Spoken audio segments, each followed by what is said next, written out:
வெளிநாடுகளில் தமிழ் ஆசிரியராக பணியாற்ற தமிழர்களுக்கு எதிரான நிபந்தனைகள் விதிக்கப்பட்டிருப்பதை கண்டித்துள்ள மருத்துவர் ராமதாஸ் அதனை நடுவண் அரசு திரும்ப பெற வேண்டும் என வலியுறுத்தியுள்ளார்.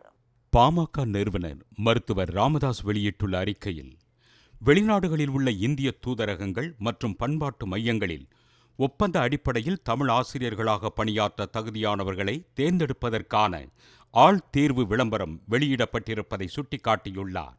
அதில் தமிழ் இலக்கியத்தில் முதுகலை பட்டமும் கல்வியியலில் இளநிலை பட்டமும் பெற்றிருக்க வேண்டும் என்பதுடன் இந்தி மற்றும் சமஸ்கிருத மொழியறிவு விரும்பத்தக்க தகுதியாக அறிவிக்கப்பட்டுள்ளது. தமிழர்களுக்கு எதிரான இந்த நிபந்தனைகள் கண்டிக்கத்தக்கவை. வெளிநாடுகளில் உள்ள இந்திய வெளியுறவுத்துறை அமைப்புகளில் தமிழ் மொழி படிக்க விரும்புபவர்களில் பலர் தமிழ் தெரியாதவர்களாக இருப்பார்கள் என்பதால் தமிழ் ஆசிரியர்களுக்கு பிறமொழி அறிவு அவசியம் என்பதில் மாற்று கருத்து இல்லை. அதற்காகத்தான் தமிழ் மற்றும் ஆங்கிலத்தில் ஆழ்ந்த அறிவு பெற்றிருக்க வேண்டும் என்று அறிவிக்கப்பட்டுள்ளது.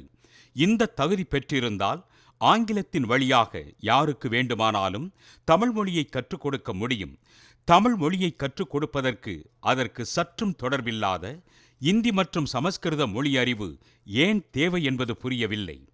வெளிநாடுகளில் உள்ள இந்திய தூதரகங்களில் பணியாற்றுவதற்கான தமிழ் ஆசிரியர்கள் எவ்வாறு தேர்ந்தெடுக்கப்படுவார்கள் என்பது குறித்த வெளிப்படையான நடைமுறைகள் எதுவும் அறிவிக்கப்படவில்லை.